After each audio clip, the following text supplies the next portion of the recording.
Dahulu kala, dunia ini begitu damai dan indah.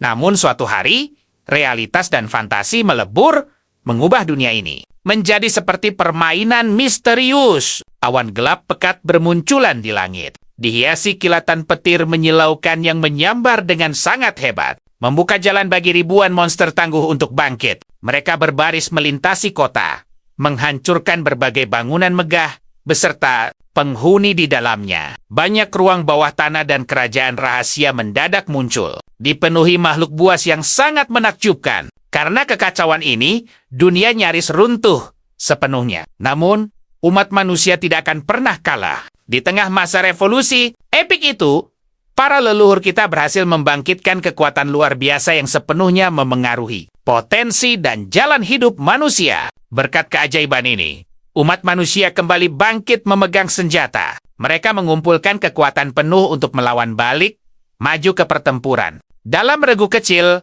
maupun sendirian, para pejuang mengerahkan bakat baru mereka untuk menaklukkan monster raksasa. Demi melindungi sesama dari ancaman buas, munculnya para pengubah kelas sukses besar menyelamatkan banyak kota dan orang-orang yang mempertahankannya. Mengangkat senjata mereka dengan semangat juang membara. Saat ini, di taman pusat dekat pintu masuk menuju wilayah, cagar hutan, instruktur Sun berdiri gagah di atas landasan. Merentangkan kedua tangannya lebar-lebar, ia mengisahkan cerita epik tentang asal-usul, kemunculan monster, bakat, serta umat manusia kepada kerumunan besar remaja di bawah yang menyimak dengan penuh pesona. Dia menekankan bahwa monster terus menjadi ancaman. Lalu bertanya, apakah mereka tahu mengapa ini masih terjadi? Sun dengan serius berseru bahwa ini terjadi karena tak semua pengubah kelas siap menghadapi monster secara langsung. Jadi, dia kemudian menjelaskan bahwa semua profesi dibagi menjadi 3 kategori utama, yaitu tempur, pendukung, dan sipil. Warga sipil mendominasi 90% dari total populasi, jadi bukan mereka yang melindungi dunia ini, melainkan sisa 10% dari pemegang profesi tempur. Mendengar hal ini, Lin Gangfang berdiri tegak dengan bibir terkatup rapat, mengambil tempat di barisan paling belakang. Dahinya terlihat sedikit berkerut dan matanya menatap tajam, tapi dia tetap membisu. Sambil mengepalkan tangannya kuat-kuat, dia teringat kejadian di masa lalunya. Saat masih belia, beberapa orang berkuasa memperingatkannya dengan angkuh. Jika dia tetap keras kepala, perlawanannya itu hanya akan menyia-nyiakan bakat luar biasa sang adik. Orang-orang arogan yang sama dengan bangga mengklaim bahwa bukan dialah yang bertugas melindungi dunia, melainkan mereka. Namun, lamunan sang protagonis seketika buyar saat dia menyadari bahwa para pemuda dan pemudi yang berdiri di depannya kini berbalik dan menatapnya penuh rasa penasaran. Seseorang berbisik, apakah dia benar-benar si jenius sekolah itu? Beberapa teringat bahwa profesi langka telah bangkit di dalam dirinya. Sehingga mereka sangat penasaran apakah dia juga mengikuti evaluasi menantang. Hari ini, menatapnya kaget, seseorang bertanya, apa dia tak takut sama sekali? Mengangkat tangannya dengan penuh senyuman. Gangfang menyapa santai. Merasa dia datang di waktu yang tepat, tiba-tiba, Chen Yan berseru minta diberi jalan. Menerobos kerumunan pria dengan kesal. Dia meneriakkan nama Gangfang, menanyakan alasan keterlambatannya. Pemuda itu menatap ke arahnya. Dengan bingung, sementara Chen Yan tersenyum usil, menunjuk ke arahnya. Gadis itu mengaku yakin Gangfang takkan berani muncul di sini. Membawa profesi yang buruk. Gadis itu sendiri adalah seorang penyihir api. Sambil menutup mata, sang protagonis menundukkan kepalanya dan membalas dengan tenang. Tidak ada profesi yang buruk. Yang ada hanyalah orang berperangai buruk. Mendengar kalimat ini, beberapa pemuda di dekatnya seketika membeku. Mata mereka terbelalak menatapnya dengan takjub. Sebaliknya, Chen Yan sama sekali tidak terkejut dan malah terkekeh geli. Dia berseru bahwa Gangfang bahkan tak punya teman untuk membentuk tim, memastikan apa benar nasibnya seburuk itu. Sang protagonis terdiam sejenak, menyipitkan mata menatapnya dengan tajam. Pada akhirnya, dia perlahan membalikkan badan menjauhinya. Dia menyatakan semuanya baik-baik saja. Karena sedari awal dia tak berencana merekrut siapapun di momen ini. Chen Yan terperanjat hebat dan bertanya bingung. Apa maksudnya ini? Dia memperingatkan bahwa berpartisipasi sendirian dalam acara kompetisi sebesar itu sangatlah gegabah. Pemuda itu harus menemukan sekutu terlebih dahulu, baru kemudian boleh mengikuti. Ajang evaluasi tersebut, Gang Fang kembali menutup matanya. Membalas bahwa sekutu hanya membawa sekadar pertukaran. Pengalaman belaka. Jadi, maju berpartisipasi sendirian, jauh lebih cerdas. Cemberut tidak senang, gadis itu menyebutnya keras kepala dan berjanji. Takkan berlari menyelamatkannya jika terjadi hal buruk. Pada titik ini, Gang Fang mulai melangkah pergi dengan santai, sementara Chen Yan terus mengikuti dari belakang. Dia memutuskan jika pemuda itu bisa mengendalikan egonya, dia akan membiarkannya bergabung. Bagaimanapun, dari seluruh siswa SMA Daan, hanya Gang Feng yang bisa mengimbanginya. Tentu jauh lebih menguntungkan untuk merekrutnya ketimbang pemalas tak berguna. Mendengar percakapan itu, banyak siswa lain merasa kesal. Salah satu pemuda dengan sinis menyebut Gang Feng, si jenius palsu. Dia sangat meragukan kekuatannya. Berpikir bahwa profesi pemuda itu mungkin sama sekali tak istimewa. Temannya di sebelah mengangguk setuju, menyatakan kompetisi evaluasi ini akan segera membuktikan segalanya. Di momen yang menegangkan ini, instruktur San kembali menarik perhatian semua orang, berseru bertanya, apakah mereka sudah siap beraksi? Dia mengumumkan bahwa alam rahasia telah aktif dan menjelaskan bahwa dengan melangkah ke atas landasan, para peserta akan langsung diteleportasi menuju area pinggiran dari alam misterius tersebut. Ia mengumumkan mereka punya 3 hari penuh. Mencapai level 3 adalah syarat mutlak batas minimal para profesional. Barulah mereka resmi menjadi pemburu monster elit. Mendengar itu, raut wajah para remaja langsung berubah, tersenyum dengan antusiasme membara. Mengepalkan tangan penuh tekad. Sam lalu memperingatkan, area ujian ini hanya dibatasi pada 3 lapisan. Terluar saha. Melintasi batas itu adalah kesalahan fatal.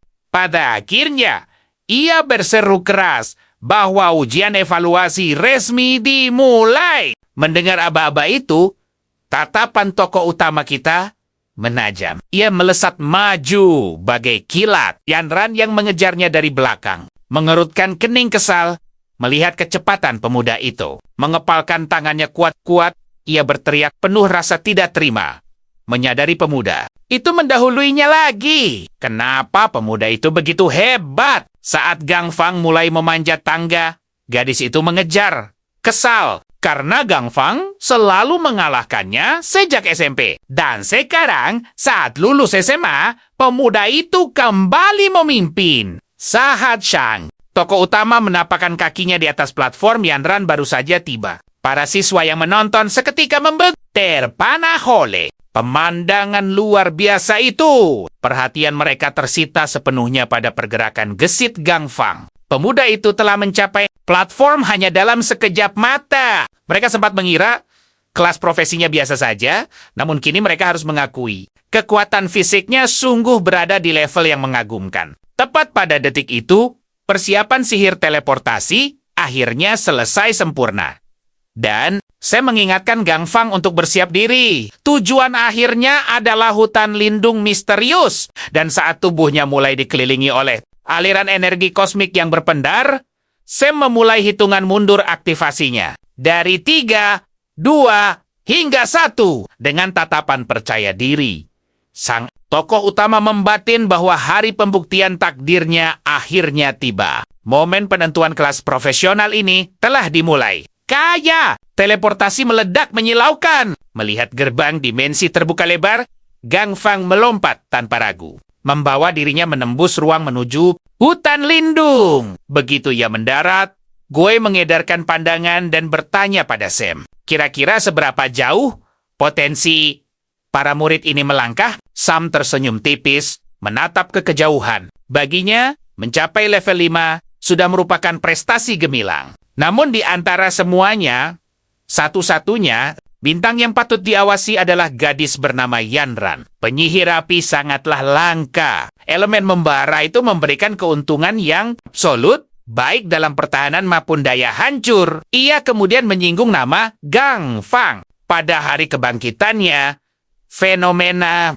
langit yang sangat ganjil muncul. Tampaknya, dia adalah satu-satunya penyihir yang justru diklasifikasikan masuk ke dalam profesi. Jarak dekat. Sepanjang sejarah, anomali kosmik semacam ini pernah terjadi beberapa kali. Sayangnya, fenomena aneh itu seringkali menghasilkan profesi yang dianggap kurang menguntungkan. Sam juga menambahkan, ia telah menganalisis monster panggilan milik sang tokoh utama dan dapat menyimpulkan bahwa kekuatannya setara dengan monster level 2. Sementara itu, di tengah rimbunnya hutan, Gang Fang berdiri, tegak, menajamkan instingnya untuk membaca situasi. Saya mengamati.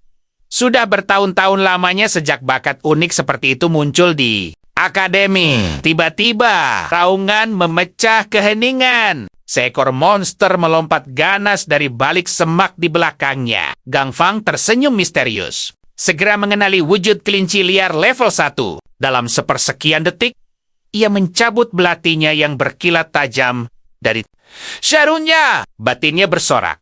Makhluk ini adalah target pemanasan yang sempurna. Berbalik dengan sangat luas, ia menyesuaikan kuda-kudanya. Memasuki postur bertarung yang mengalir seperti air dengan satu tebasan presisi, kelinci itu pun tumbang tanpa sempat melawan. Menghembuskan napas terakhirnya, sang tokoh utama menatapnya dengan raut santai. Tiba-tiba, suara mekanis sistem berdenting mengumumkan bahwa kelinci liar level 1 berhasil ditaklukkan. Pencapaian ini memberinya tambahan pengalaman 5%. Menghela napas ringan, ia yakin mampu meratakan monster level 1 sendirian. Sebagai seorang profesional yang baru bangkit, pikirannya menerawang. Di dunia magis ini, ketika seseorang menginjak usia 18 tahun, takdir mereka ditentukan di menara transisi kelas. Saat momen sakral itu tiba, mereka dihadapkan pada persimpangan, hidup damai sebagai manusia biasa, atau menantang maut dalam ujian kelayakan demi gelar pemburu monster elit. Di saat Gang Fang memikirkan filosofi ini, para murid lain sedang mengendap-endap menembus rimbunnya hutan, menyebar di area teleportasi. Mereka bergerak dalam bayang-bayang, berusaha keras agar tak memancing perhatian monster tingkat tinggi. Shang, tokoh utama pun ikut berbaur dengan alam, bersembunyi di balik pohon raksasa untuk menyusun taktik. Ia merenungkan keputusannya. Jalan pedang ini, ia pilih bukan demi heroik negara, melainkan karena profesi ini menjanjikan kekayaan melimpah, kenangan pahit terlintas. Saat orang tuanya ditarik paksa ke medan pertempuran dan tak pernah pulang. Lebih menyesakan lagi, adik perempuan yang disayanginya direbut secara brutal oleh pihak luar karena bakat istimewanya. Saat itu, ia hanya bisa diam tak berdaya, mengingat memori pedih itu. Matanya berkilat penuh tekad. Ia melesat dari tempat persembunyiannya. Belatinya menari di udara, menebas monster kelinci yang lengah hingga lenyap dalam sekejap. Trauma masa lalu itu menyadarkannya di dunia di mana hukum pun tak mampu melindungi orang tersayang. Ia wajib menjadi sosok terkuat. Aura petarungnya bangkit, mendulang poin pengalaman tambahan tepat saat eksistensi monster itu musnah tak bersisa. Tiba-tiba, insting bertahannya memperingatkan bahaya dari arah samping. Ia menoleh dan menemukan tikus abu-abu. Level 2 menatapnya tajam, jantungnya berdegup kencang. Ia menggumamkan nama dan level monster tersebut. Keringat dingin menetes, menyadari bahwa monster di dunia rahasia ini seharusnya tersebar jauh. Kehadiran mereka yang terlalu cepat ini memicu firasat buruk di hatinya. Menghadapi monster tingkat 2, sungguh menantang. Dia memusatkan mana, membangkitkan satria kerangka setianya untuk segera maju beraksi. Pasukan tingkat 1 itu muncul dengan aura gagah. Mereka melesat maju, bersiap menyambut serangan sang tikus abu-abu dengan penuh semangat. Fang tersenyum mantap, memberi perintah mutlak. Tikus itu seketika terpaku, terkejut melihat lawan baru yang memancarkan aura luar biasa. Mysterious. Monster itu mengamati dengan waspada. Namun tiba-tiba, tanah bergemuruh hebat dan retak, memunculkan sekawanan tikus abu-abu dari balik debu. Mendengar suara bising di belakang, pemuda tangguh itu menoleh. 3 ekor tikus tambahan muncul. Menyergap, menambah ketegangan yang mendebarkan, alisnya bertaut tajam. Memikirkan misteri ini, mengapa ada begitu banyak monster tingkat 2 di sini? Otaknya berputar mencari jawaban. Bagi tim pemula di hari pertama, ini adalah mimpi buruk tanpa harapan.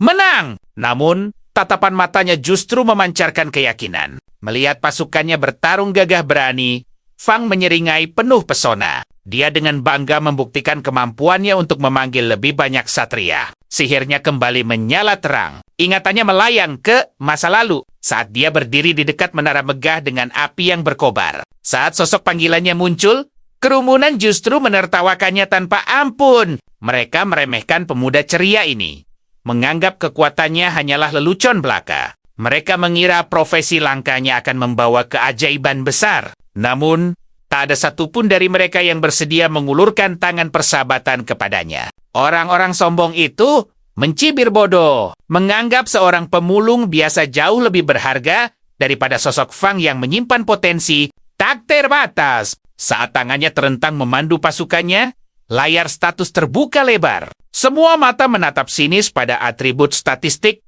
yang terlihat sangat biasa. Pasukan tingkat 1 dengan daya tempur hanya 5. Suara tawa penonton meledak semakin keras. Meremehkan satria pemuda kita yang pantang menyerah. Daya tempur itu setara manusia biasa. Ditambah lagi, panggilan ini menguras banyak mana, membuat mereka semakin memandang rendah strategi sang pahlawan. Mereka menyarankan agar dia bertarung dengan tangan kosong saja. Kerumunan juga dibuat tercengang oleh mimpi besar pemuda pemberani kita ini. Tekadnya masuk Universitas Tsinghua dihina habis-habisan. Mereka meneriakan kata-kata menyakitkan, menyuruhnya menyerah, dan kembali menjadi pemulung di pinggiran kota saja. Mendengar hinaan itu, Yanran yang manis seketika meledak dalam amarah. Aura sihir apinya berkobar panas, siap membela kehormatan sahabatnya. Wajah cantiknya mengerut kesal. Dia bersiap melabrak para pengganggu yang merendahkan Fang, bertekad untuk membungkam mulut sombong mereka selamanya.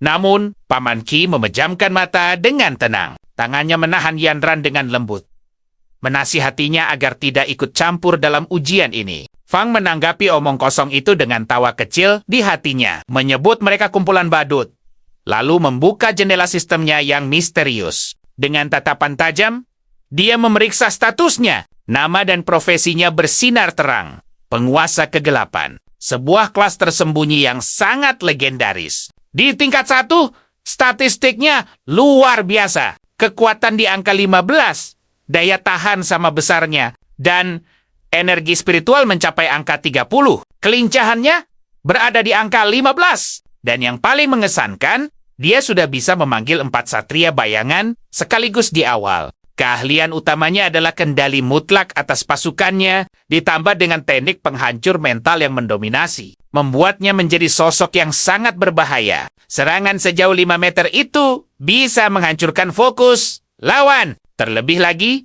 pahlawan kita menyimpan satu kartu as yang sangat rahasia. Atribut legendaris bernama kebangkitan spiritual. Kekuatan ini akan mekar di tingkat 6. Teringat kembali pada para perundung yang mengganggunya tadi. Fang tersenyum sinis. Mereka sama bodohnya dengan para penjahat yang berani menyentuh adik. Kesayangannya, fokusnya kini kembali pada potensi terpendamnya. Keahlian rahasia itu berdenyut penuh misteri. Senyumnya mengembang penuh karisma. Dia bukan sekadar pemanggil biasa, melainkan sang raja yang absolut, mengalirkan mana yang dahsyat. Dia menitahkan pasukannya bangkit. Pasukan satria bertambah banyak dalam sekejap, menciptakan formasi pertahanan yang sangat kokoh. Dengan senjata bersinar, mereka melesat menerjang sekawanan tikus itu. Pertarungan seru pecah, hingga suara denting sistem memecah keheningan yang tegang. Pesan kemenangan bertubi-tubi menyapa Fang. Pasukannya sukses menaklukkan tikus tingkat 2. Memberinya 100 poin, pengalaman yang sangat berharga untuk bertumbuh. Cahaya evolusi menyelimutinya. Dia naik ke tingkat 2. Senyum tipis menghiasi wajah cerianya. Sebelum tatapan tajamnya kembali mengunci medan pertempuran, pasukannya masih bertarung sengit, mengayunkan senjata dengan gagah berani untuk melenyapkan tikus terakhir. Namun, monster itu ternyata menyimpan perlawanan tak terduga. Pertahanan tikus itu sangat ulet. Menunggu celah yang tepat, monster itu melancarkan serangan balasan kilat dengan tebasan cakar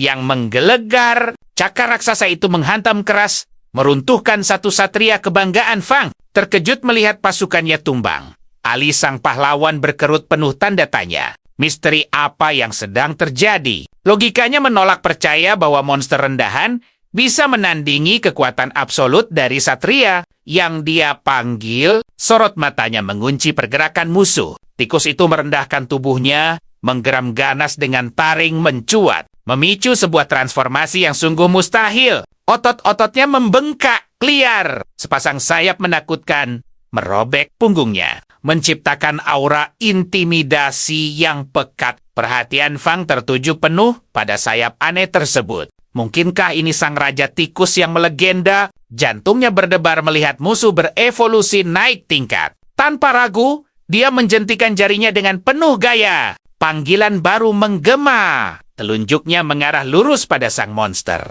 Menitahkan komando hening yang mutlak. Pasukan satrianya segera merespons panggilan sang raja. Mereka menyerbu bagai badai amarah, mengepung sang raja dari segala penjuru dengan manuver memukau. Fang mengawasi dengan kalkulasi tajam dan tenang. Otaknya berputar cepat. Misteri besar terungkap. Monster elit yang seharusnya tersembunyi jauh di dalam inti, kini berkeliaran bebas di zona pinggiran. Mereka berevolusi menjadi ancaman elit. Ujian keahlian ini ternyata menyimpan misteri mendalam yang harus dia pecahkan dengan senyum dan keberanian. Masih terlalu banyak tikus tersisa. Tapi pada akhirnya Gang Fang tidak memikirkannya terlalu lama dan langsung memutuskan untuk segera menjingkirkan monster elit ini juga. Pada detik itu, sang raja tikus melompat tinggi ke udara, menghindari pasukan mayat hidup dan menyadari bahwa sang monster jauh lebih unggul dari para bawahannya. Sang tokoh utama kembali mengaktifkan keahliannya.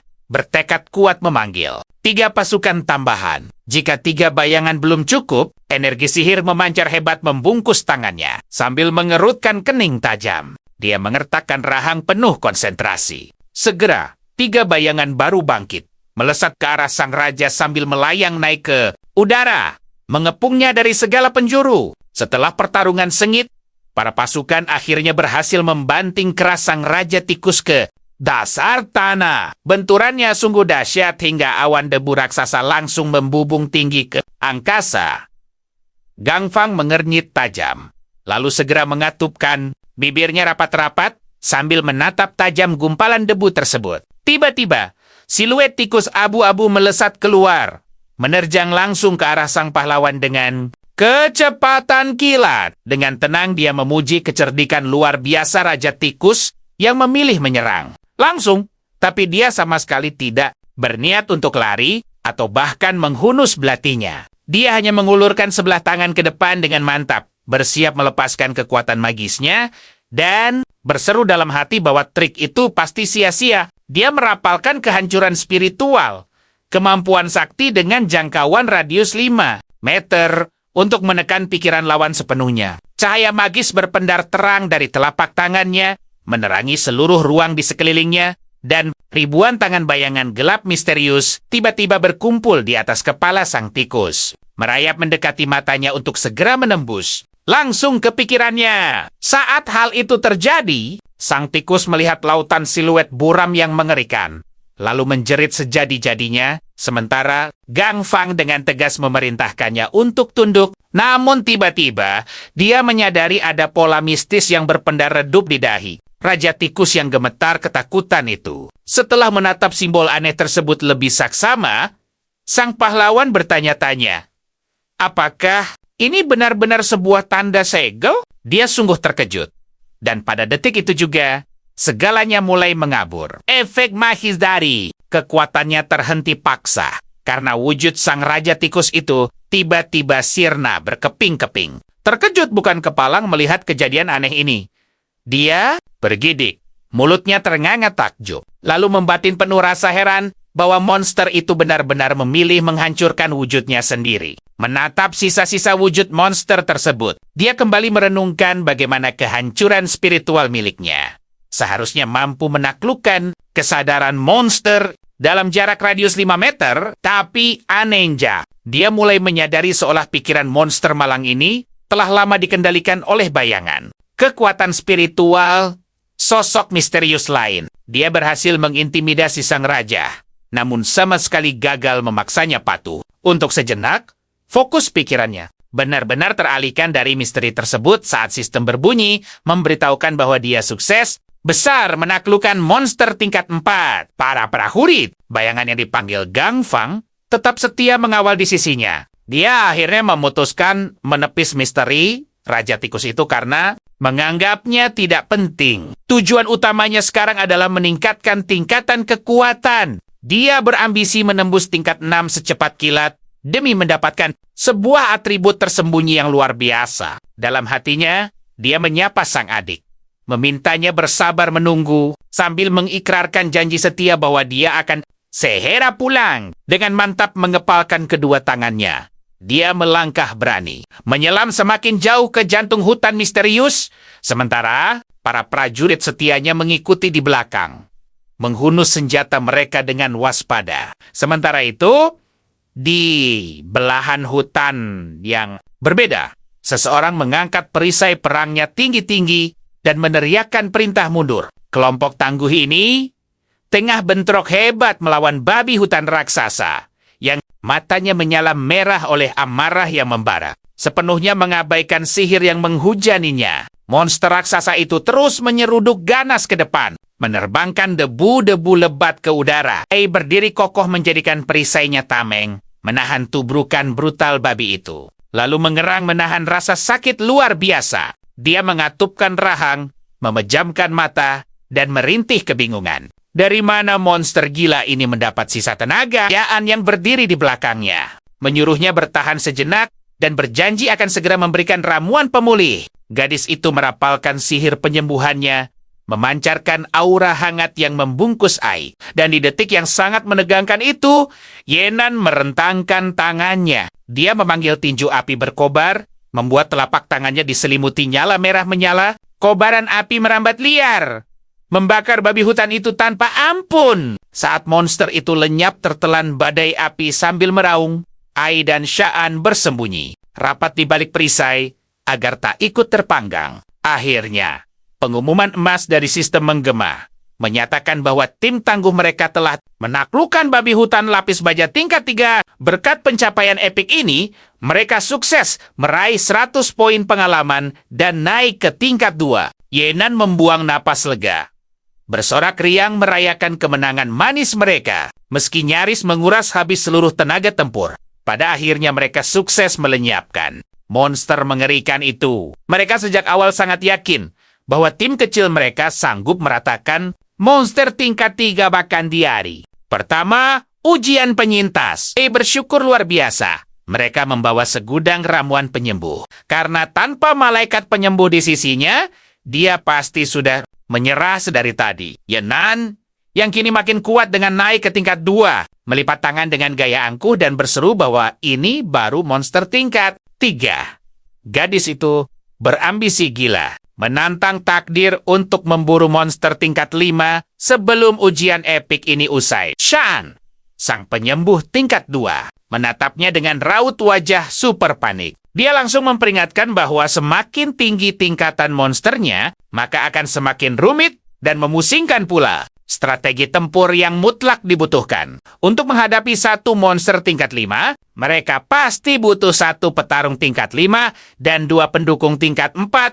Si petarung perisai tingkat 2 hanya bisa menutup mata sambil tertawa kiku. Mengakui dalam hati kecilnya bahwa ide gila itu, jujur saja, langkah yang hebat jika dia bisa mencapai minimal level 3. Keluarganya sungguh berharap mereka bisa mencari nafkah dari sana. Tiba-tiba, tanah berguncang hebat. Aji, Xian, dan Yanran langsung membeku, bertanya-tanya apa yang sedang terjadi. Mereka sangat terkejut dan panik oleh gempa mendadak ini. Namun, mereka segera menyadari bahwa ini bukanlah gempa biasa, melainkan pertanda bahwa ada sesuatu yang datang. Tiba-tiba, sesosok monster raksasa muncul dari balik pepohonan. Saat sosok itu semakin mendekat, mereka baru menyadari bahwa itu adalah kera batu level 6. Mendongak ke atas, mereka menatap monster itu, membeku dalam ketakutan yang mencekam. Yanran berseru panik bahwa itu monster level 6. Aji langsung menyarankan agar mereka berpencar,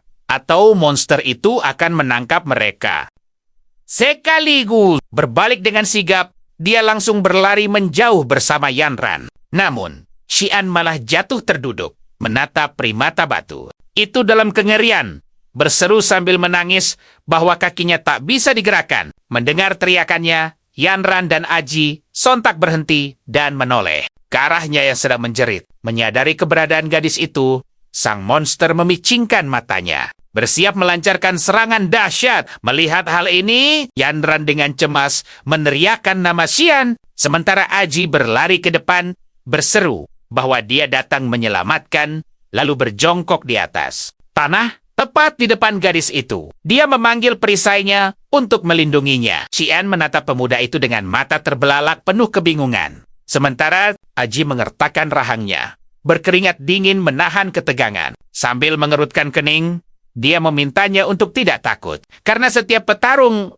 profesional pasti menghadapi rintangan seperti ini. Xian menutup matanya, dan Aji teringat kenangan saat dia melambaikan tangan perpisahan, meminta ayah dan ibunya agar tidak cemas. Dia bertekad menjadi profesional resmi, sehingga pihak akademi akan memberikan mereka tunjangan yang luar biasa berupa sejumlah koin emas dalam jumlah besar. Ibunda Aji waktu itu berpesan bahwa hal yang paling penting adalah keselamatan putra tercintanya, dan dia pun tersenyum bangga. Dia meminta orang tuanya melihat pelindung barunya dan bertanya apakah mereka pernah melihat pelindung sehebat ini pada orang lain.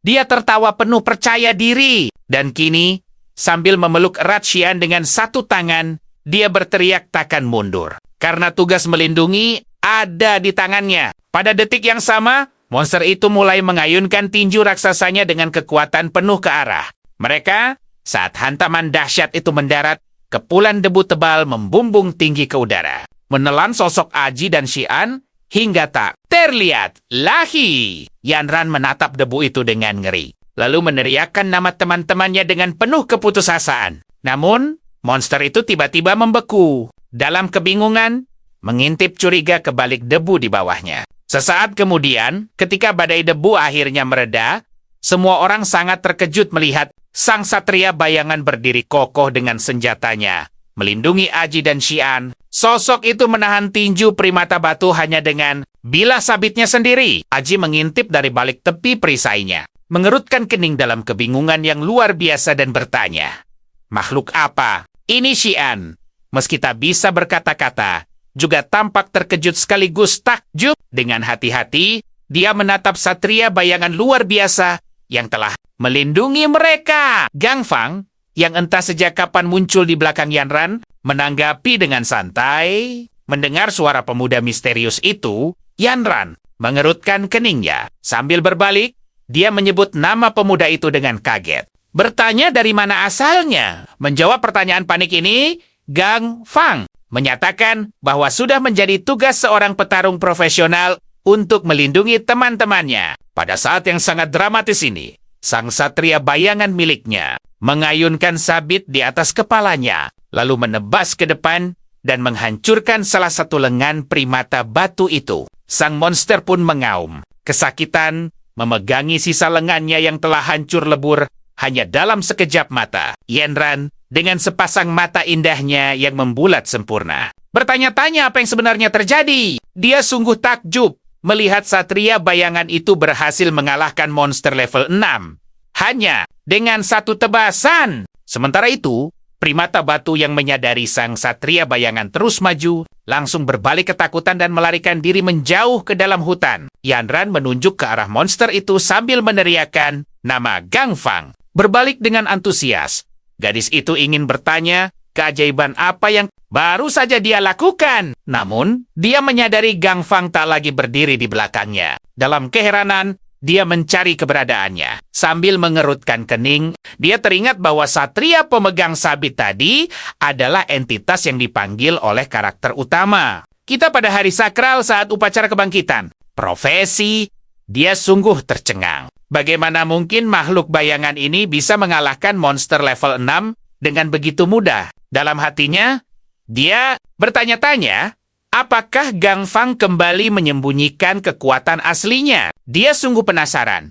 Berada di level berapa pemuda itu sekarang? Pada akhirnya, tersadar dari lamunannya, dia langsung berlari menuju Aji dan Xian. Dengan cemas menanyakan apakah mereka baik-baik saja. Saat Aji bangkit, dia mengangkat tangannya tinggi-tinggi, menjawab bahwa mereka baik-baik saja. Walau dia bergurau butuh celana baru setelah kejadian tadi, mendengar ini Xian berjengit kaget dan menatapnya sinis sambil menjaga jarak, menyadari reaksi gadis itu. Aji hanya bisa menggaruk-garuk kepalanya dengan canggung, menjelaskan dengan gugup bahwa dia cuma bercanda. Yanran mengerutkan kening dan bertanya, apakah mereka melihat Gang Fang lewat? Aji dan Xian langsung membeku, mencoba mengingat-ingat. Akhirnya, pemuda itu menunjuk ke satu arah, mengonfirmasi bahwa mereka memang melihat sosok sang pahlawan utama kita.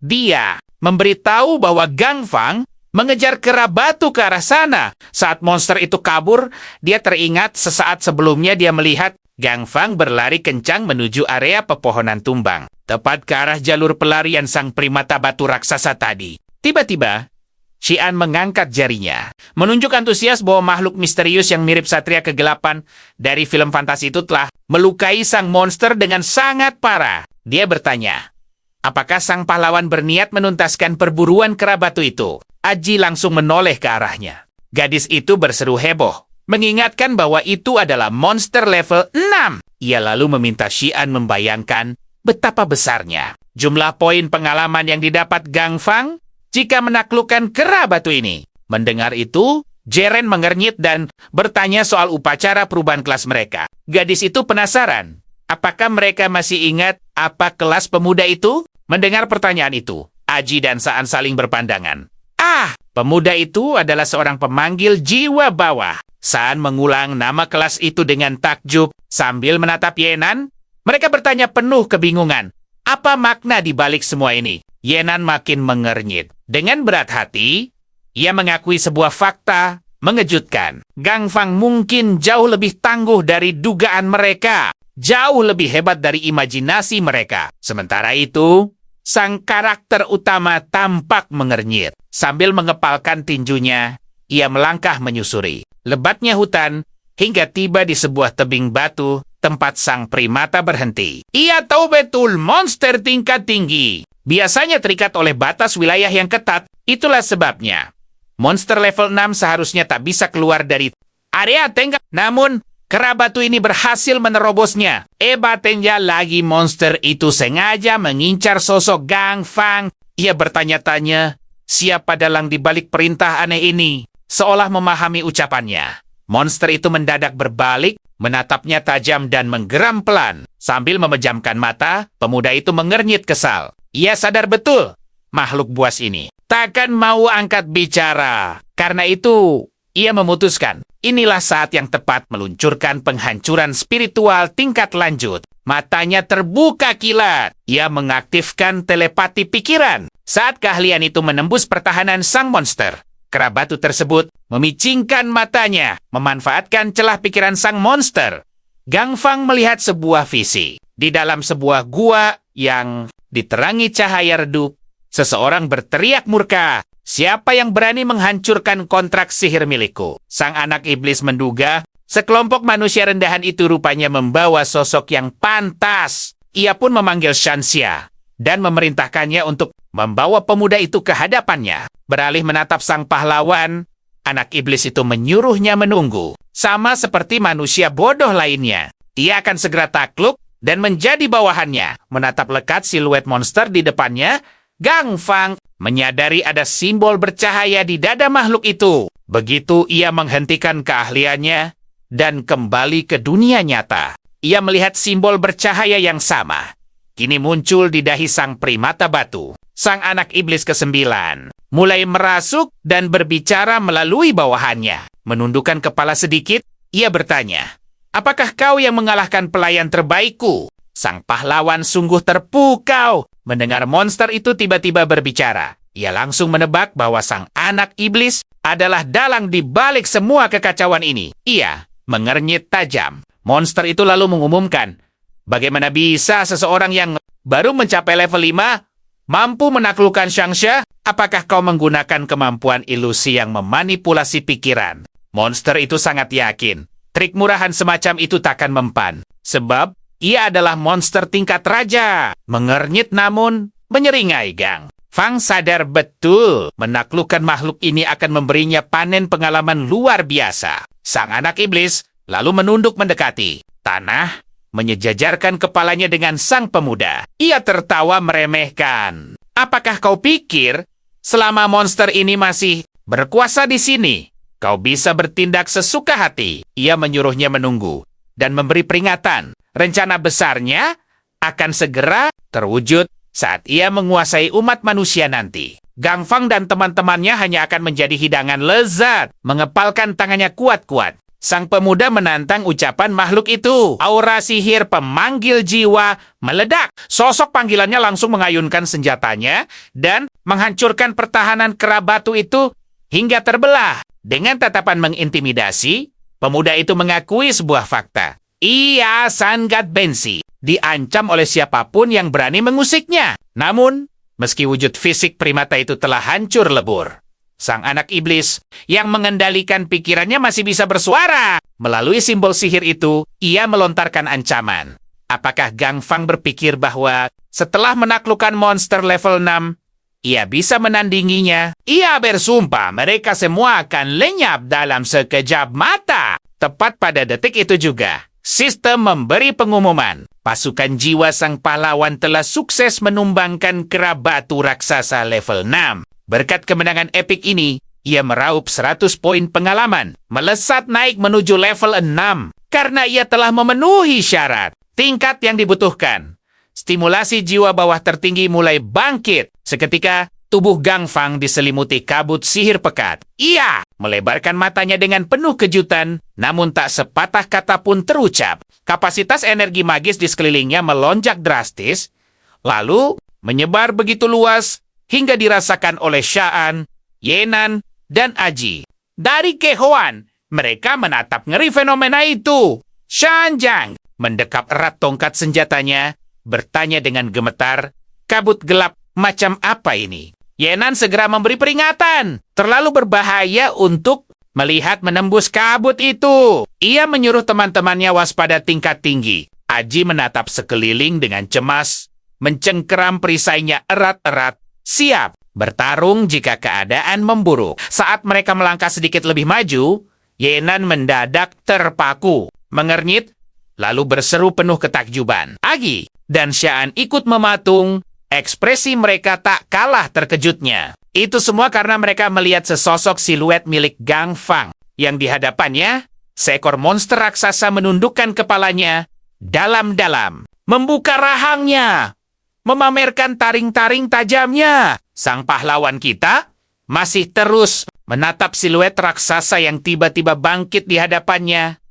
Dia bergumam, tak percaya. Ini sungguh aura sang penguasa sejati. Mulutnya terbuka lebar terkesima. Sementara itu, di langit kota yang membentang di luar area tempat ujian para murid sedang berlangsung, sosok raksasa yang meliuk-liuk tiba-tiba membelah awan. Menyadari fenomena aneh ini, beberapa orang mulai memanggil teman-teman di sekitar mereka untuk menatap angkasa, berseru takjub, mempertanyakan bayangan misterius itu. Beberapa dari mereka dengan penuh semangat menebak bahwa itu adalah naga raksasa. Mendengarnya, beberapa bertanya cemas, benarkah ada invasi monster? Namun, warga kota yang lain segera menenangkan mereka, berseru lantang bahwa itu mustahil. Mengingat ada begitu banyak pahlawan kebangkitan hebat yang menjaga kota kita ini. Jadi, tidak mungkin makhluk asing bisa menembus masuk. Namun, firasat berjaga-jaga tetap mendorong mereka untuk segera mencari tempat berlindung.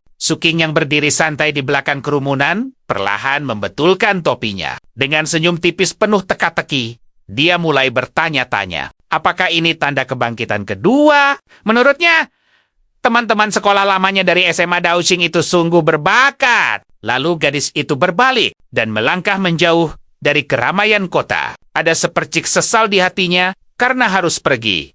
Padahal dia sangat ingin menyapa para murid hebat itu. Di saat yang sama, Seorang pria di dekat portal bertanya tentang situasinya. Dia sangat penasaran apakah portalnya masih belum juga menyala. Bai tersenyum cerah dan berseru penuh semangat bahwa ini adalah fenomena kebangkitan kedua pertama di Biro Manajemen Desa Cabang Daan. Karena itulah, dia memutuskan mereka harus bergerak secepat kilat untuk menemukan sosok luar biasa. Ini, jika terbukti nyata, mereka pasti bisa membanggakan diri di depan cabang lainnya. Namun di sisi lain, Sen justru tidak ikut merayakannya. Jari-jarinya menari cepat di keyboard berusaha mengaktifkan portal itu. Keningnya berkerut tajam dalam konsentrasi yang penuh. Rahangnya mengeras dan keringat dingin mulai membasahi wajahnya akibat ketegangan. Kepanikan melanda, pikirannya merasa bahwa situasi saat ini sungguh sangat ganjil. Biasanya, mengaktifkan batu dimensi akan langsung membuka gerbang dunia rahasia. Tetapi sekarang seolah-olah ada kekuatan misterius yang menghalanginya. Melihat kepanikan itu, Bai ikut menjadi tegang dan menatapnya penuh tanya. Sen menyadari bahwa mereka telah mencoba segala cara, tetapi akses menuju dunia rahasia tetap tertutup rapat. Dia menduga bahwa gelombang energi dahsyat dari momen kebangkitan kedua. Inilah yang menahan portal terbuka sempurna. Dengan rasa frustrasi yang memuncak, dia memukul panel kendali itu menggunakan telapak tangannya. Akses masuk portal terus-menerus ditolak. Rasa cemas merayap di hatinya, menyadari bahwa kejadian janggal ini bukanlah sebuah gangguan sesaat. Hal ini membuat keningnya berkerut semakin dalam. Matanya tertuju pada gumpalan energi kecil yang berputar di atas. Mimbar pemindahan. Dia menyimpulkan bahwa dunia rahasia itu telah terkunci seutuhnya. Bersama Bai, dia hanya bisa mematung, kehabisan akal, memikirkan jalan keluar lain. Tiba-tiba, pilar cahaya energi yang sangat terang memancar di dalam gua, menembus hingga ke langit-langit. Anak ke-9 dari klan bayangan mengepalkan tangannya.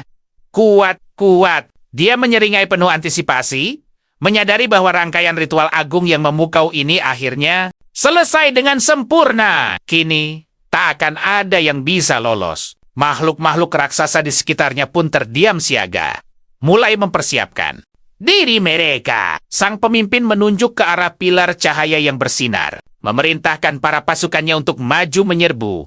Karena sekarang tidak ada lagi yang bisa menghalangi. Dia menginstruksikan mereka untuk menawan semua manusia di sana. Para bawahan itu langsung bergerak patuh, melesat masuk ke dalam pendaran cahaya ajaib itu hingga menghilang. Di saat bersamaan, jauh di sudut hutan yang lain, sekelompok murid sedang berpetualang. Salah satu remaja memuji Sanjan dengan penuh kagum karena berhasil menembus tingkat ketiga secepat itu. Dia benar-benar tidak menyangka kelas karakternya sekuat ini. Jang lalu menyahut dengan bangga bahwa selama ini semua orang mengira tim Anon adalah yang paling tangguh. Padahal mereka hanya belum melihat potensi aslinya. Namun tiba-tiba senyumnya memudar dan dia berbalik dengan sangat waspada. Merasakan aura aneh yang janggal. Menyipitkan mata ke celah pepohonan rindang. Dia menangkap sosok raksasa bermata satu yang sedang duduk, menggenggam sebuah gada raksasa. Menyadari tubuh temannya yang mendadak gemetar kaku,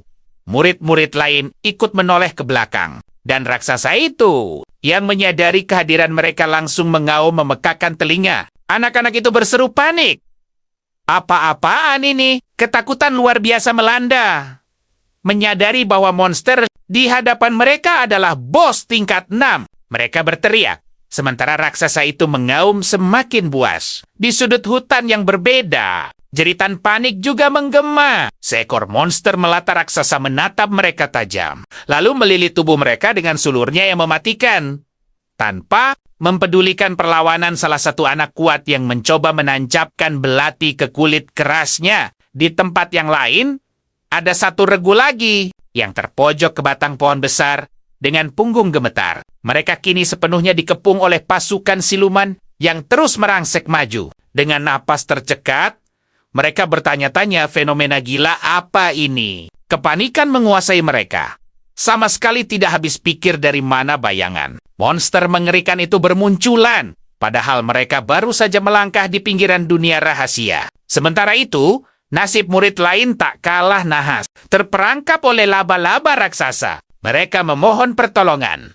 Tergantung di jaring besar yang terbungkus kepompong tebal. Berteriak meminta keajaiban. Di tengah keputusasaan, kembali ke mimbar portal teleportasi menuju dunia rahasia. Sen masih tak kenal lelah mencoba berbagai cara untuk membuka gerbang itu. Bai bertanya cemas tentang apa yang sebenarnya terjadi. Sen dengan berat hati mengakui dia kehilangan akal.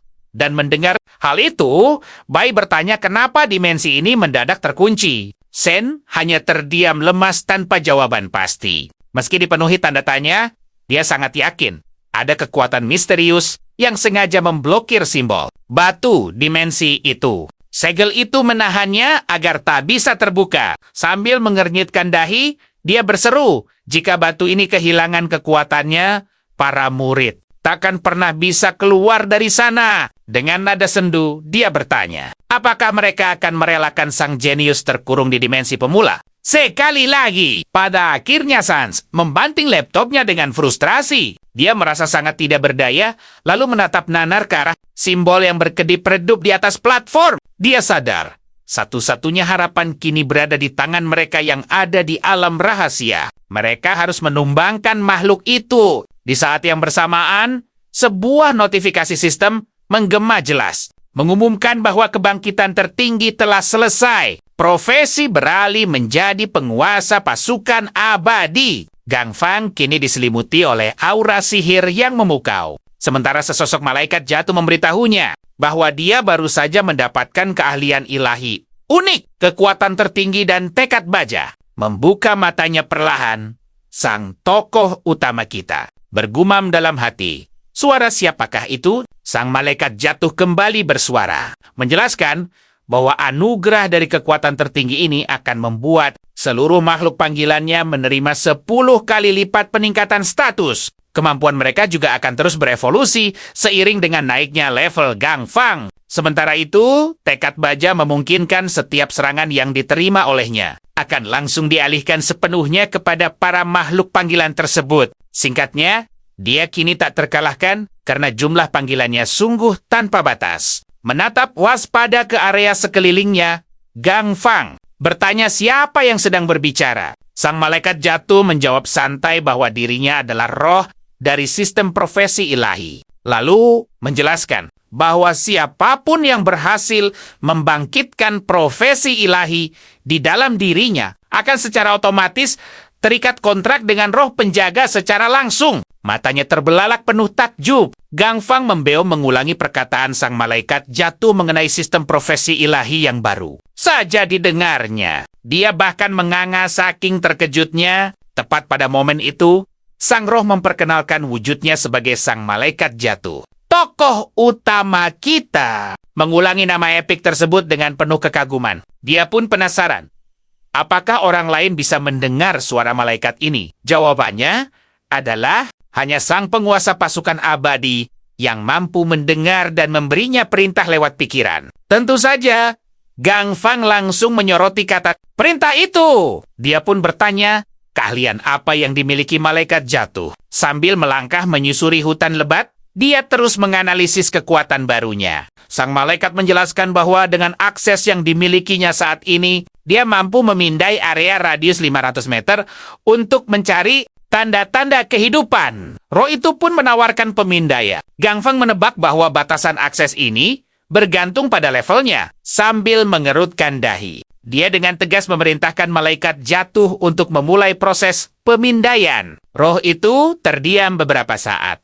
Lalu akhirnya membawa sebuah laporan bahwa pemindaian telah selesai. Tepat dalam radius 500 meter dari titik lokasi Gang Fang, terdeteksi ada 4 buah tanda kehidupan. Sang protagonis cerdas ini langsung menduga bahwa 3 dari mereka pasti adalah tim Yanran. Sementara 1 sisanya kemungkinan besar merupakan musuh yang berbahaya. Dia bertanya apakah malaikat jatuh bisa melacak secara lebih mendetail. Sayangnya, roh sistem itu menyatakan tidak mampu membedakan tanda kehidupan secara spesifik. Namun, dia memberi petunjuk bahwa Gang Fang bisa memakai kekuatan roh pendendam dari pasukan abadi untuk menganalisisnya. Mendengar nama roh pendendam pasukan abadi, Pemuda itu bertanya dengan penuh rasa takjub. Dia sangat yakin bahwa para prajurit abadinya telah mengalami lonjakan level. Dia mengulurkan kedua tangannya ke depan dan memicu aura sihir. Dalam sekejap, beberapa monster kuat muncul mendarat di hadapannya. Dengan lambaian tangan yang penuh karisma, dia memerintahkan mereka menyisir area. Pasukan abadi itu seketika melesat masuk lebih dalam ke tengah hutan, menyebar dengan cepat ke segala penjuru. Gang Fang yang kini merebahkan diri sejenak di tanah, memutuskan untuk menguji kemampuan barunya. Mengernyitkan dahi dalam konsentrasi penuh, dia memejamkan matanya, lalu memindahkan kesadarannya ke dalam tubuh salah satu prajurit abadi. Dia terkesiap dan bertanya dalam hati, inikah rasanya berbagi indera persepsi? Dia mengamati wujud tubuh abadi tersebut. Sungguh takjub dengan keajaiban yang baru saja terjadi. Sebelumnya, dia hanya sekadar memberi perintah tempur. Tapi kini dia bisa mengendalikannya secara langsung lewat pertukaran jiwa. Dia menyimpulkan bahwa prajurit abadi ini layaknya sebuah avatar pribadinya. Dia pun melanjutkan eksplorasi, memantau keadaan jika ada sesuatu yang janggal. Namun, yang mengejutkan, dia mendapati salah satu prajurit abadinya mendadak terpaku penuh euforia. Makhluk itu bereaksi tajam terhadap anomali di sekitarnya. Dan saat sang monster bergeser sedikit ke samping, Gang Fang melihat ada bekas api unggun di sana. Dia langsung menyadari bahwa jejak misterius ini pasti ditinggalkan oleh kelompok Yenran. Sayangnya, mereka sudah tak terlihat di sana. Bertanya-tanya kemana mereka pergi, sang protagonis meminta malaikat jatuh untuk memindai wilayah baru itu. Setelah hening yang menegangkan, roh sistem mengumumkan tidak ada sedikit pun tanda-tanda kehidupan. Merasa kaget bahwa jumlah makhluk hidup di sana adalah nol besar. Gang Fang mengernyitkan dahinya. Dia sangat ingat dengan jelas. Padahal belum sampai 1 menit berlalu. Kemana sebenarnya Yenran dan rekan-rekannya menghilang secara misterius? Dia menduga mereka mungkin sedang bergerak maju. Tapi dia segera menyadari bahwa mustahil bisa melesat secepat itu di dalam rimbanya hutan lebat ini. Pada akhirnya dia memutuskan untuk tak peduli siapa yang akan menang dalam pertarungan. Pasti ada jejak pertempuran yang tersisa di tanah. Tapi di sini bersih total. Mereka seolah lenyap ditelan bumi. Di tengah lamunannya, prajurit abadi di bawah kendalinya terus merangsek maju, menyelidiki area. Dan Gang Fang menyadari sebuah fakta mengerikan, bahwa orang-orang menghilang begitu saja. Pasti ada entitas tak wajar yang menjadi biang keroknya. Dalam hatinya dia mulai bertanya-tanya, mungkinkah semua ini adalah ulah monster mengerikan yang mereka temui sebelumnya? Tanpa membuang waktu, dia bangkit berdiri dan berlari semakin jauh. Dia masuk ke hutan lebat, yakin Yenin adalah penyihir api hebat yang sangat ahli. Di perbatasan alam rahasia ini, awalnya hanya ada monster kroco yang lemah. Namun, tiba-tiba sebuah firasat buruk melintas di pikirannya. Ada misteri lain di sini. Mengernyit tajam dan mengatupkan rahangnya. Dia teringat kembali ucapan sang anak kegelapan. Makhluk itu meremehkannya. Berpikir dia bisa berbuat seenaknya di tempat magis ini. Monster sombong itu bahkan menyuruhnya menunggu, bersesumbar akan segera menjalankan rencana besarnya. Jika kekuatan misterius itu berhasil menguasai segalanya, Fang dan teman-teman hebatnya hanya akan menjadi mangsa. Dia kembali membayangkan dengan jelas wujud simbol misterius yang terukir di tubuh monster tersebut. Sang tokoh utama kita terdiam. Api semangatnya membara. Pada akhirnya, dia terus melangkah maju dengan mantap. Dia menyadari, dari kata-kata makhluk itu, sang anak kegelapanlah penguasa tempat ini. Teringat rencana kebangkitan besar yang akan segera terjadi, Fang bertanya-tanya, misteri apa yang sebenarnya disembunyikan monster? Li Si kini, dia sangat paham jika anak kegelapan ke-9 mengincar teman-temannya di alam rahasia ini, maka cepat atau lambat bahaya itu akan tiba. Tanpa ragu, dia langsung mengaktifkan jurus andalannya. Ribuan prajurit bayangan setianya langsung bermunculan di hutan lebat. Karena musuh bersembunyi di balik bayangan, dan dia seolah sedang diawasi, dia memutuskan untuk mencari musuh lebih dulu. Dengan penuh tekad, dia berlutut sejenak sambil menekan. Kedua tangannya ke tanah, memanggil lebih banyak satria gaib. Begitu prajuritnya bangkit, mereka dengan sigap menyebar ke berbagai arah. Mereka mengintai dengan waspada dan menganalisis keadaan. Setelah selesai melakukan pemanggilan epik ini, jagoan kita menatap tajam, menunjuk ke depan, dan memerintahkan pasukannya menyapu bersih seluruh alam rahasia. Dia memperingatkan mereka untuk tidak lengah. Semua ancaman yang mereka temui harus segera ditaklukkan. Sementara itu, Saan sayup-sayup mendengar namanya dipanggil berkali-kali. Perlahan, gadis itu membuka matanya. Dia mendesah pelan. Ajay menatapnya penuh harap, memanggil namanya, dan menyuruhnya bangkit. Menatap pemuda itu, Saan menyadari Yanan juga berdiri di dekatnya dengan wajah cemas. Sambil melihat sekeliling, Saan berdiri dengan hati-hati. Yanan memapahnya agar tetap tegak. Saan bertanya di mana mereka berada. Yanran mengaku bahwa mereka juga baru saja tersadar dan memastikan Saan tidak terluka parah. Ajay menatap remaja lainnya di dalam gua raksasa itu. Semuanya sepertinya berkumpul di sini untuk ujian. Para peserta saling mendekat, memastikan semuanya baik-baik saja. Mereka sangat penasaran dengan keselamatan teman-teman yang lain. Para remaja yang tangguh ini saling melempar tanya. Ada yang berteriak kehilangan tasnya dengan gaya konyol. Ada pula yang bercanda merasa sudah hampir menyerah pada keadaan, dan ada yang menebak mereka telah dipindahkan. Tiba-tiba, suara menggelegar menyambut semua pahlawan muda ini. Para peserta langsung melihat sekeliling, saling bertanya dengan wajah tegang, apakah mereka semua mendengar suara misterius itu. Mereka mencari sang pembicara, tetapi tidak menemukan jawabannya. Namun, perhatian mereka mendadak teralih, karena cahaya merah menyala terang di dalam ruang bawah tanah itu, menjauh dari tepi landasan tempat mereka berpijak. Para remaja berseru kaget menanyakan apa yang terjadi. Mereka menatap takjub patung raksasa di landasan seberang. Mereka menduga suara itu berasal dari batu besar tersebut. Seseorang mulai bertanya, tempat misterius apa ini sebenarnya? Mereka juga ragu apakah itu sumber suaranya. Dan saat mereka berdiskusi, kawanan makhluk aneh dalam jumlah besar mengepung dari segala penjuru. Sang anak kegelapan ke-9, bos rahasia tingkat atas, menatap tajam para remaja. Itu menyatakan bahwa patung batu tersebut adalah pelindung altar misterius. Ia menyuruh mereka menoleh ke belakang. Para pemuda menurut. Melihat kawanan makhluk asing mendekati tepi landasan, di dahi mereka terdapat simbol kepatuhan yang menyala terang. Mereka penasaran dengan jenis monster tersebut, dan seseorang menebak dengan cerdas bahwa anak kegelapan itu adalah penguasa sarang ini. Mereka sangat takjub melihat monster yang pandai bicara itu. Mereka bertanya dari mana asalnya. Kebingungan ini wajar, karena ujian mereka seharusnya biasa saja.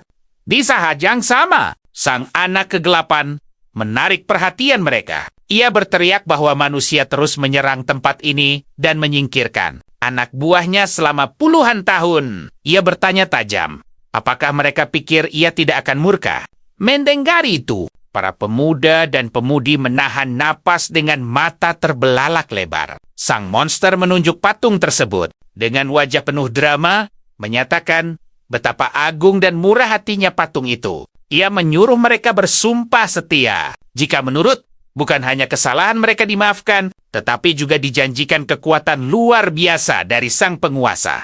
Mendengar tawaran kekuatan sang penguasa kegelapan, para remaja pemberani itu mulai berdiskusi sengit satu sama lain. Mereka ingat, ini adalah monster legenda dari buku sejarah yang memikat ribuan orang ke dalam perjanjian misterius terhadap kekuatannya.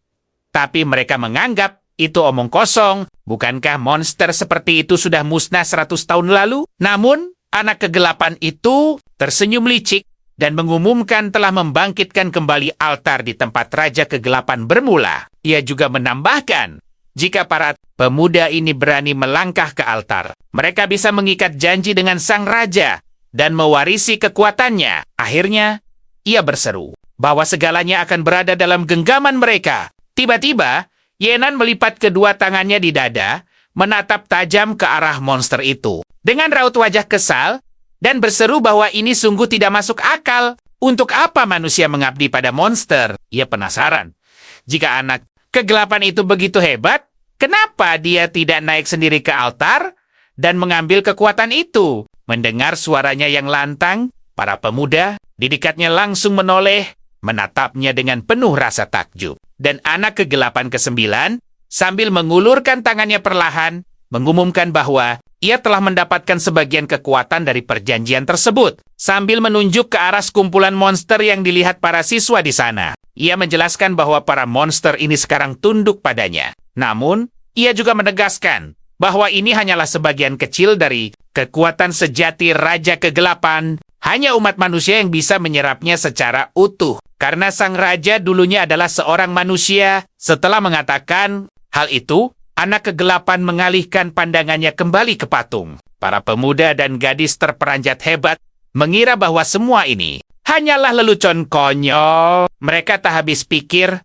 bagaimana makhluk sekejam itu pernah menjadi manusia. Terlebih lagi, mereka tidak mengerti mengapa seorang manusia ingin menindas kaumnya sendiri. Yenan mendidih dalam amarah mendengar ucapan sang monster. Dan makhluk itu sambil mengangkat kedua tangannya tinggi-tinggi, menjawab keraguan mereka. Ia berseru lantang bahwa hal yang membuat Raja Kegelapan tunduk pada manusia adalah kemunafikan dan rasa iri terhadap sosok yang lebih kuat. Sang monster pun bertanya, apakah semua manusia itu sama? Ia berterima kasih pada umat manusia karena berkat kebodohan mereka lah rasa iblis berhasil membangkitkan bakat luar biasa ini. Kembali memusatkan perhatiannya pada para pemuda dan gadis. Anak kegelapan bertanya apakah mereka memilih untuk bangkit atau menyerah. Pala nasib, ia penasaran.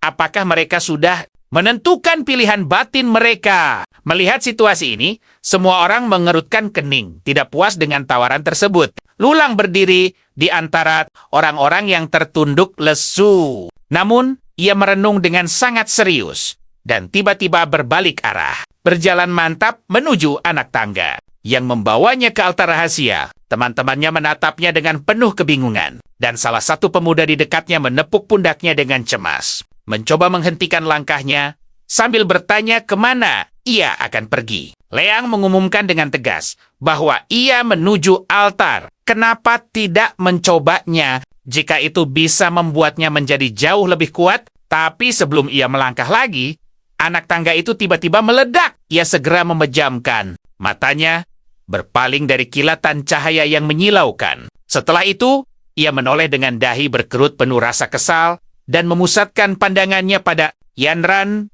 Gadis itu menatapnya dengan sangat serius, menunjuk dengan jari yang masih diselimuti kobaran api menyala akibat jurus yang baru digunakannya. Sambil bertanya apakah dia sudah gila, ia mengingatkan dengan tegas bahwa manusia dan monster tidak akan pernah bersatu. Apakah Leang benar-benar berpikir para monster membawa mereka ke sini hanya untuk membagikan kekuatan? Yanran sangat terkejut. Melihatnya senekat itu melangkah maju, meski tahu bahwa ini adalah jebakan mematikan. Mendengar ucapan tulusnya, Leang terkekeh pelan.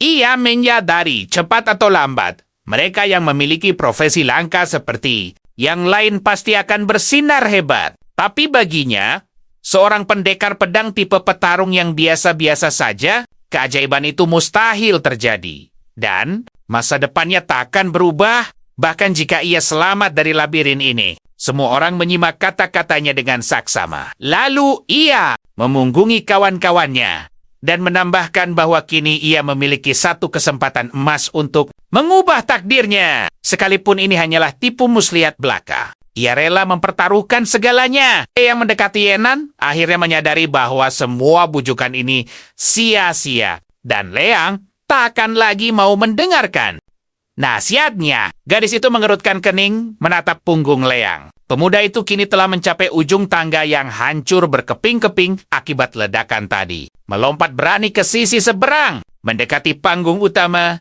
dan mendarat sempurna di atas altar. Ia berseru bahwa seumur hidupnya belum pernah mendapatkan undian seberuntung ini. Energi merah membara, mulai bergejolak mengelilingi tubuhnya. Ia menatap lekat ke wajah patung itu dan memohon agar diizinkan menjadi karakter utama, walau hanya untuk sekali saja. Mengamati tekadnya, anak kegelapan ke-9 terkekeh sinis, dan kepulan asap merah pekat mulai menyembur keluar dari patung menyelimuti tubuh Leang. Pemuda itu mendongak memanggil kekuatan hebat untuk segera merasukinya.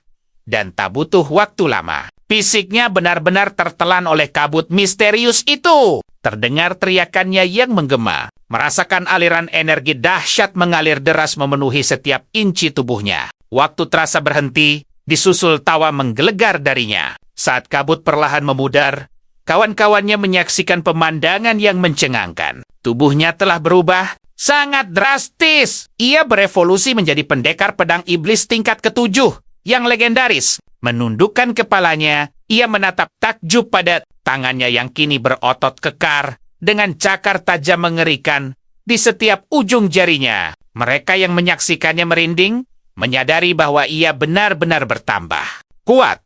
Namun kepanikan melanda saat melihat wujudnya yang telah kehilangan sisi kemanusiaannya. Saat mereka semua berdiri terpaku, mengerutkan kening dan ternganga penuh rasa tak percaya. Anak kegelapan ke-9 mengumumkan bahwa langkah selanjutnya harus segera dimulai. Ia memerintahkan Leang untuk membuktikan kesetiaan mutlaknya pada sang Raja Kegelapan Agung. Leang tersenyum menyeringai, bertanya bagaimana cara melakukannya. Dengan dahi berkerut penuh tekad membara, anak kegelapan itu membuka mulutnya lebar-lebar dan berseru girang bahwa ia harus menghabisi semua kawanannya. Tanpa sedikit pun keraguan, Leang mencabut pedang besar dari punggungnya. Tatapan matanya yang dingin mengunci raut wajah ketakutan. Teman-temannya mengangkat tangannya tinggi-tinggi bersama senjata mautnya. Dia tertawa angkuh memegang pedangnya. Teman-temannya yang berusaha menyadarkannya meneriakkan namanya, mencoba mengingatkannya bahwa para monster telah menghancurkan rumah mereka. Mereka bertanya, teganya dia mengkhianati umat manusia demi monster. Seseorang mencoba meyakinkannya bahwa para petarung elit takkan mengampuninya. Namun, pada momen menegangkan itu, anak kegelapan ke-9 tersenyum licik, memanggil Leang sang pewaris Raja Kegelapan, memintanya menebarkan teror pada semua orang. Salah satu gadis pemberani memegang dadanya, menarik perhatian Leang. Dia mengingatkan bahwa ayahnya bekerja di biro pusat dan berjanji akan melaporkan semuanya jika Leang memihak monster itu. Gadis itu memperingatkannya untuk mundur, membasmi para monster, dan menyelamatkan mereka. Namun Leang menatapnya dingin, melompat maju dalam sekejap, dan dia menjerit mundur, menatap ngeri pada lantai yang hancur berkeping-keping akibat pijakan Leon. Sambil mengangkat kepala, dia menyipitkan. Matanya menatap gadis itu. Menganggap peringatan itu tak berarti apa-apa. Dia mengayunkan senjatanya, dan badai kekuatan dari serangannya menerbangkan gadis itu yang menjerit histeris. Semua orang di sekitarnya membelalak ngeri, bertanya-tanya apa yang sebenarnya sedang terjadi. Mereka gemetar, mengira Leon benar-benar telah melenyapkannya. Sementara itu, Leon mengangkat wajahnya tinggi-tinggi, berseru bahwa dia membenci orang-orang sombong dan menegaskan dialah sang penguasa sekarang. Para murid yang berdiri terdekat langsung mundur, berusaha mencari jarak aman sejauh mungkin darinya. Dalam sekejap mata, kepanikan luar biasa pecah, dan berbalik arah dengan panik. Para murid mulai berlarian saling berdesakan. Mereka akhirnya menyadari dengan penuh ketakutan bahwa Leon benar-benar berniat menyingkirkan semua orang di sana. Sambil menoleh ke belakang, mereka berteriak bahwa dia telah gila. Yenan yang pemberani berusaha bertahan, menyuruh semuanya berhenti. Dia sangat yakin satu-satunya jalan untuk selamat adalah dengan menyatukan kekuatan melawan Leon. Namun, seorang pemuda yang berlari melewatinya berteriak putus asa bahwa itu mustahil. Mengingat Leon telah mencapai level 7 yang luar biasa. Bagaimana mereka bisa melawannya? Banyak murid sudah berlari ke ujung arena pertarungan. Dan tak sanggup bertahan, beberapa menjerit dan tergelincir jatuh. Seseorang berusaha keras berpegangan pada pinggiran arena itu, memohon pertolongan dengan putus asa. Sementara yang lain berhenti, memperingatkan teman-temannya untuk berhati-hati karena tak ada lagi jalan keluar. Menikmati keputusasaan mereka, Leon tertawa penuh kepuasan, melesat di antara para murid, dan mengayunkan pedangnya, memberikan rentetan serangan telak yang membuat mereka tumbang. Mengayunkan senjatanya sekali lagi dengan gagah, dia berseru gembira bahwa inilah kekuatan sejati seorang pendekar pedang. Dia mengendalikan pusaran bilah pedang yang muncul di hadapannya, memerintahkan sisanya untuk menyerah. Bila-bila energi itu menyapu para siswa yang berusaha kabur, membuat mereka menjerit jatuh ke tanah. Beberapa mulai histeris menyadari ancaman mematikan itu mengincar mereka. Salah satu gadis pemberani yang tak sanggup menahan gemetar tubuhnya, jatuh terduduk menjerit ketakutan. Namun keajaiban terjadi. Tepat sebelum bilah itu mengenainya, sebuah cincin api ajaib melindunginya, menangkis serangan telak itu dengan sempurna, memejamkan mata rapat-rapat. Sang gadis menjerit kaget, dan Leang mengerutkan keningnya, menggemeretakan rahangnya dan berbalik. Bertanya, apa yang terjadi? Dia menatap Yenan yang berdiri dengan ekspresi sangat serius, merapalkan mantra sihir baru. Dengan geram dia meneriakkan namanya, mengangkat pedangnya, dan melepaskan pusaran ledakan. Sihir magis, bersiap untuk menyerang lagi. Dia berseru bahwa dia sudah muak dengan sikap Yenan, dan menantangnya apakah dia bisa menandinginya sekarang meski sempat kagum dengan kelas langkanya. Dia mengejeknya sebagai si jenius yang menyedihkan. Dia sesumbar bahwa di level 2, gadis itu takkan mampu berbuat apa-apa. Dia melancarkan serangan dahsyat untuk menyingkirkannya, namun Yenan dengan teguh mengaktifkan zirah Phoenix ajaibnya, membentengi diri dengan dinding api yang menyala terang. Meski perisainya berhasil menahan hantaman utama, namun gelombang serangan ruang dimensi Leang bersama Chinu telah mencapai tujuan. Sang protagonis hebat, kita bergumam dalam hati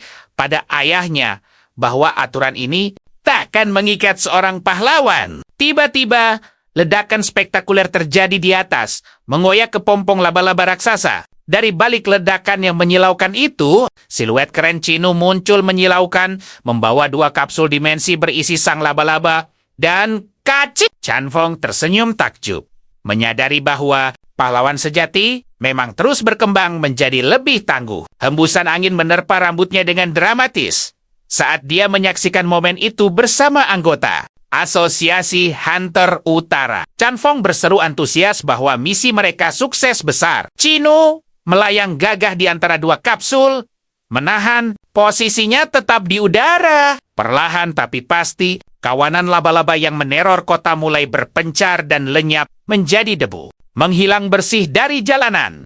Lur menatap tubuhnya dengan penuh takjub, bertanya-tanya apakah efek magis dari zona berburu akhirnya telah menghilang. Z, yang terpukau melihat pemandangan di atas, tersenyum bangga menyebut Chinu berhasil menaklukkan monster itu. Lur bertanya bingung. Mereka harus bersiap untuk pertempuran seru selanjutnya. Joel tersenyum jenaka, balik meledek sejak kapan dia berubah menjadi sosok yang ragu-ragu. Lur dengan semangat menjawab, tak ada yang menyangka Chinu sudah mencapai level 20. Jarak kekuatan mereka ternyata bagaikan langit dan bumi. Lagi pula, aura heroiknya sama sekali berbeda dari petarung biasa. Lur melipat kedua tangannya di dada, mengagumi aksi keren Chinu yang melayang di angkasa. Z menoleh padanya, melontarkan pertanyaan misterius. Apakah dia pikir sang ketua menugaskan mereka untuk melawannya secara langsung? Lur berseru kaget. Benar sekali. Dengan kemampuan sehebat miliknya, mustahil dia tidak menyadarinya.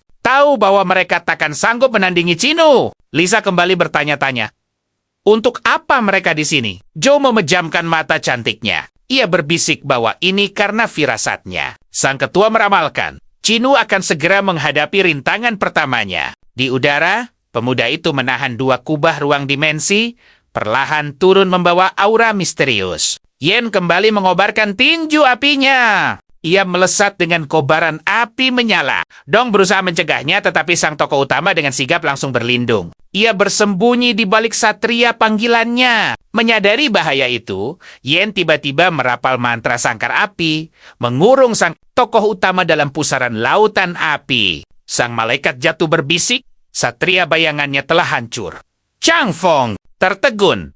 Apakah ini efek dari kutukan area? Namun, ia segera menyadari, tidak ada bahaya lain. Selain hawa panas yang menyengat, sepertinya ini hanya trik cerdik untuk melenyapkan energi spiritual dari panggilannya. Penuh amarah, Yen melangkah maju dengan tubuh berlapis api yang menggelegar. Ia berseru bangga.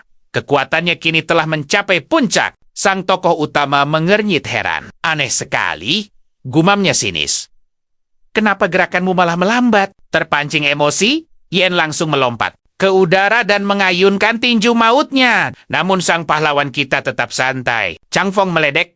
Apa karena jurus ini menguras terlalu banyak tenaga? Dengan kata lain, di level ini pun dia terlalu memaksakan diri. Jelas sekali bahwa dia diam-diam merasa takut kalah. Mata Yen berkilat penuh kebencian. Omong kosong macam apa itu? Teriaknya menggelegar. Ia bersumpah bahwa sangkar api ini akan menelanmu. Ia mengarahkan tinjunya, namun sang tokoh utama hanya tersenyum tipis. Penuh percaya diri.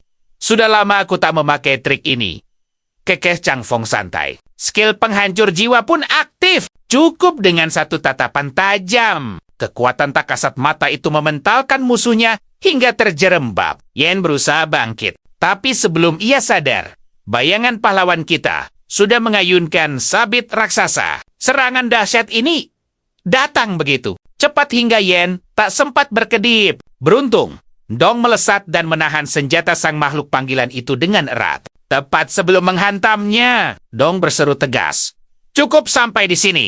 Kita harus menghemat energi untuk menghadapi monster ungu emas. Sang tokoh utama tersenyum sinis. Kurasa ada yang belum puas. Ia melirik Yen yang terengah-engah. Pemuda api itu merangkak naik dengan panik. Yen membatin ngeri. Apa yang baru saja terjadi? Tubuhnya mendadak kaku. Ia merasa belum pernah ada orang yang membuatnya gemetar separah ini. Bahkan Chinu pun tak sanggup. Ia memaksakan diri untuk berdiri. Menepis kasar tangan dong. Lalu menuding Chang Feng dengan gemetar. Apa itu tadi cuma ilusi? Teriaknya tak percaya. Iya, bersikeras. Menantangnya bertarung lagi. Bagaimana mungkin anak level 13 bisa memojokkannya sehebat ini? Dong segera membentaknya. Menyuruhnya, berhenti. Apa kau sudah lupa situasi gila kita sekarang? Bentak Dong kesal. Ia memintanya untuk fokus memikirkan cara mengalahkan para monster. Yen membuang muka, terdiam kaku saat Dong bertanya apakah dia ingin. Mereka semua hancur di tempat ini. Dengan wajah kesal, Yen mendengus. Mengatakan, ia tak pernah dikalahkan oleh seseorang yang tertinggal 7 level. Di bawahnya, sambil melangkah pergi, ia bersumpah akan membalas dendam nanti. Perlahan, Dong melepaskan armor mekanik miliknya dan tersenyum ramah. Mari berkenalan, ujarnya sopan. Ia memperkenalkan diri sebagai murid Universitas Hin, menyebutkan namanya, lalu menjelaskan bahwa pemuda pemarah tadi adalah Hien. Tak ingin kalah ramah, pahlawan kita pun balas menyapa. Ia mengaku berasal dari akademi. Mata Dong seketika terbelalak. Tunggu, mungkinkah kau pahlawan kebangkitan kedua yang digosipkan oleh kucing? Kini segalanya masuk akal. Pantas saja Chin Chen sangat berhasrat menjatuhkannya. Fakta mengejutkan ini menjelaskan rahasia di balik kekuatan mengerikannya di level 13. Dong bertanya takjub, apakah ia telah menguasai kekuatan sejati itu? Chang Feng memiringkan kepala kebingungan. Kekuatan sejati macam apa maksudmu? Dong terperangah tak percaya. Kau sungguh tak tahu. Ia memastikan belum ada yang memberitahunya soal revolusi besar pasca kebangkitan kedua. Chang Feng mengernyit curiga. Misteri apa lagi yang sedang kau bicarakan ini? Dong menyadari. Sepertinya berita rahasia itu belum bocor. Pihak-pihak elit di luar sana belum bergerak mencarinya. Ekspresi Dong mendadak serius. Terbersit kekhawatiran mendalam di matanya. Ia sungguh cemas jika anak ini jatuh ke tangan mereka. Kebebasannya akan lenyap tak bersisa, menjadi sekadar pion tempur. Dong teringat pada sosok Chinu. Chang Feng menatap wajah Dong yang tegang itu. Dalam keheningan dramatis, ia menyimpulkan, dilihat dari ekspresimu perubahan ini, sepertinya bukan hal yang menyenangkan. Dong memejamkan mata, dengan tenang ia menasihati. Sebentar lagi, pahlawan kita akan merasakannya sendiri. Ia hanya bisa membocorkan satu hal, bahwa para petarung yang menguasai kebangkitan sejati tak lagi terikat oleh sistem level biasa. Petarung standar akan terlihat seperti debu di hadapan mereka. Namun, Dong buru-buru menyadarkan dirinya. Teringat bahwa pemuda ceria ini sudah bisa menandingi Yen yang ganas. Padahal ia bahkan belum sepenuhnya menguasai kekuatan. Kebangkitan itu seberapa luar biasa potensinya di masa depan. Dong kini menatap sang pahlawan muda dengan senyum penuh ketertarikan. Tiba-tiba, lamunannya buyar oleh suara benturan keras. Itu adalah Chinu yang mendarat dengan kuat bersama Kacing. Sementara, Chin-chan berlari panik memanggil namanya. Sambil berlutut di sisinya, dia berseru kepada Chinu dengan penuh emosi. Jika terjadi sesuatu padanya, dia tidak akan tinggal diam. Kacing memang kelelahan, tapi gadis tegar itu tersenyum riang, memastikan dia baik-baik saja. Dung lalu memanggil sang karakter utama, memintanya bersiap. Ini adalah saat yang menentukan untuk menaklukkan monster emas ungu. Mereka bertiga bergegas menghampiri Chinu. Di sisi lain, Lear bertanya pada Joe yang bersiap turun dengan gaya, apa langkah mereka selanjutnya? Joe memandang sang sheriff yang ragu pada ramalan ketua. Sambil tersenyum penuh misteri, Joe berkata bahwa masa depan bisa diubah. Dan mereka akan bertindak sesuai situasi. Saat meluncur turun dengan berani, Lu Dongyen dan Chinu tampak mendiskusikan sebuah rahasia besar. Chinu menunduk penuh pertimbangan, mengulang teka-teki tentang gelombang monster. Udong pun menjelaskan dengan karisma menawan bahwa kemunculan tiba-tiba pasukan monster itu sungguh mencurigakan. Meski dipenuhi kabut misteri, naluri tajamnya mengatakan dengan kuat, target sebenarnya ada di sini. Dengan tatapan penuh tekad, dia menegaskan sekuat apapun serangannya, mereka harus pergi dalam 3 hari. Dung menunjuk sang karakter utama, berseru riang bahwa kehadirannya akan sangat memangkas waktu mereka. Dia sangat yakin keputusan mengajaknya adalah hal tepat. Chinu menatap Chang Fong lekat-lekat, lalu bertanya, apa yang sebenarnya dirisaukan? Tiba-tiba, sebuah gulungan ajaib muncul di tangannya. Dia terbelalak takjub, sementara Kacing bertanya antusias, apakah dia mengingat peta harta karun dunia rahasia yang pernah diceritakannya? Chin-chen dengan lembut membantunya berdiri saat dia membisikkan bahwa di tangan Chinu ada peta utuh menuju sarang bos emas ungu, sang penguasa sayap ungu legendaris. Meski wajah cantiknya memancarkan kelelahan petualangan epik mereka, semangatnya tetap membara. Chinu pun membuka peta itu, mengalirkan energi mananya. Tiba-tiba, daratan terbelah dahsyat. Retakan raksasa memancarkan energi misterius yang menggelegar. Sang karakter utama terpana hebat, dan Kacing yang ceria menjelaskan pesona peta harta itu yang bisa menembus dunia rahasia di mana saja. Dengan mata berbinar, dia mengungkap bahwa sarang emas ungu tersembunyi di balik retakan itu. Chinu menoleh dengan aura pemimpin sejati, menantang mereka untuk ikut jika nyali mereka cukup besar. Tanpa ragu, dia melompat terjun ke dalam jurang tanpa akhir itu. Yen menatap kepergian Chinu, bertanya-tanya ada apa dengannya. Biasanya, mereka akan mencari lokasi sunyi dan membuka portal dengan tenang di sana. Tapi kini siapapun bisa menembus dunia rahasia itu. Semua orang menatap retakan raksasa di tengah alun-alun itu dengan keterkejutan luar biasa. Dung menyentuh dagunya, menyusun strategi cemerlang di kepalanya. Tiba-tiba, kerumunan pejalan kaki menyadari fenomena itu dan berseru riuh. Mereka mulai bergosip penuh semangat. Mungkinkah ini gerbang menuju kerajaan rahasia yang legendaris? Lalu, orang kedua berseru heboh, merasakan gejolak aura monster yang luar biasa. Mereka mencondongkan tubuh ke bibir jurang. Begitu penasaran menatap misteri di dalamnya, Lu Dong menoleh tajam dengan tegas memperingatkan mereka untuk tidak mendekati bahaya itu. Pejalan kaki itu mendongak, terkejut, bertanya apakah dia tahu rahasia di bawah sana, namun Dung tidak punya waktu meladeni mereka. Dia menyela dan berkata bahwa peringatannya sudah cukup. Dengan satu komando tegas, seluruh tim pemberani itu serempak melompat menembus retakan takdir. Kerumunan langsung bersorak heboh melihat mereka terjun. Yakin bahwa harta karun melimpah, pasti menanti di bawah sana. Mereka sangat bersemangat dan bertekad pantang menyerah. Tidak akan membiarkan kelompok itu memonopoli segalanya.